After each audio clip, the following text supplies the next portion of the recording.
ආයුබෝවන් hand skills for life channel එකෙන් අදත් මම ඔයාලට ඉක්මනින් ඉතාමත් පහසුවෙන් මෙන්න මේ අලංකාර මල ගොතා ගන්න හැටි මිනිත්තු 5කින් කියලා දෙනවා. මුලින්ම අපි මැජික් ටින් එකෙන් පටන් අරගෙන දන්වැල් 3ක් ගොතලා මැජික් රින් එක තුලට ඩබල් ක්‍රොෂේ 6ක් ගොතනවා.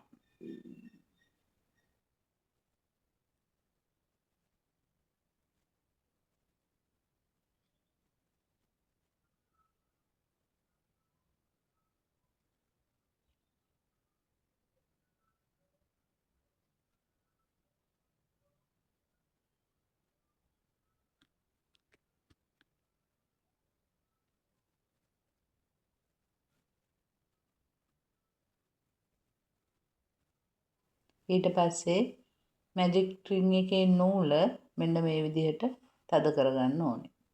හොඳටම තද කරගන්න ඕනේ සිදුරක් පේන්නේ නැති වෙන්න. ඊට පස්සේ ස්ලිප් නොට් එකකින් මේ රවුම සම්බන්ධ කරගන්නවා. ස්ලිප් නොට් එකක් දාලා සම්පූර්ණ කරගෙන එමින් සැරේ හොඳට තද කරලා නූල කපා ගන්න.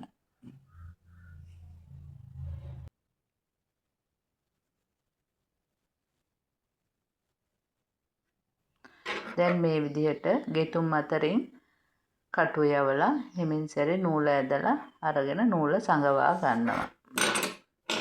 ඊට පස්සේ නූල කපාගෙන පාට මාරු කරන්න ඕනේ.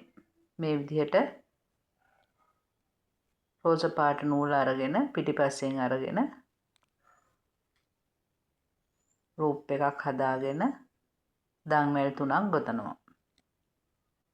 ඊළඟට මල් පෙත්ත සම්පූර්ණ කරගන්න ඩබල් ක්‍රොෂේ ගොතනවා.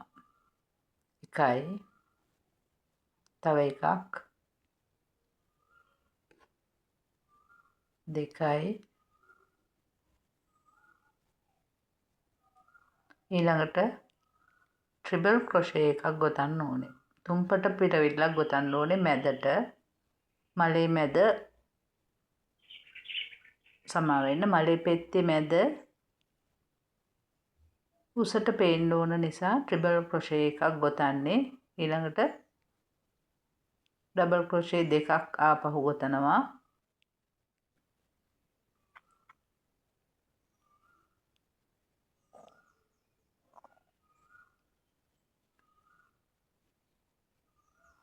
ඊළඟට ස්ලිප් නොට් එකකින් පෙත්ත සම්පූර්ණ කරගන්නවා.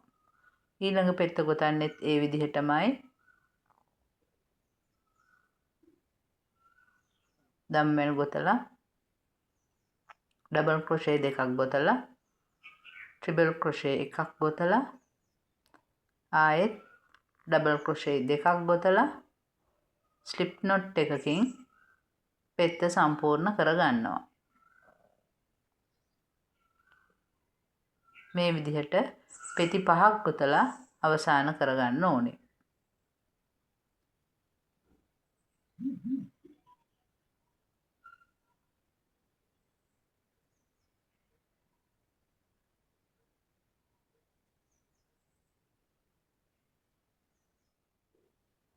දැන් අපි පෙති 5ම සම්පූර්ණ කරලා ඉවරයි. දැන් මල සම්පූර්ණ කරගන්න මේ විදිහට ස්ලිප් නොට් එකක් ගොතලා ඊළඟට ආයෙසරයක් ස්ලිප් නොට් එකක් ගොතලා අවසාන පෙත්තට සම්බන්ධ කරගන්නවා මේ විදිහට තවත් ස්ලිප් නොට් එකකින්. ඊට පස්සේ දන්වැලක් ගොතලා හොඳට නූල තද කරලා නූල කපා ගන්න.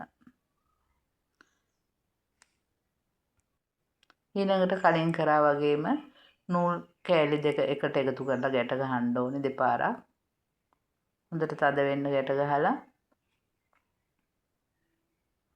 නූල සඟව ගන්න පුළුවන්. එහෙම නැත්නම් මුලින්ම කපාගෙන ගම් ටිකක් ගාලා අලව ගන්නත් පුළුවන්. වඩා හොඳයි මේ විදිහට නූල සඟව ගන්න එක. දැන් මේ සම්පූර්ණ කරගත්ත මල ඔයාලට ඕන දෙයකට පාවිච්චි කරන්න පුළුවන්. බබාලගේ ඇඳුම් වලට උනත් හෝම් ඩෙකෝ වලටත් ඕන දෙයකට පාවිච්චි කරන්න පුළුවන්.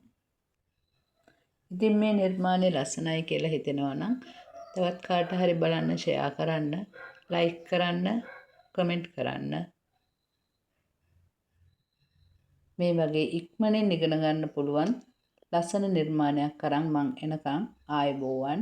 ස්තුතියි.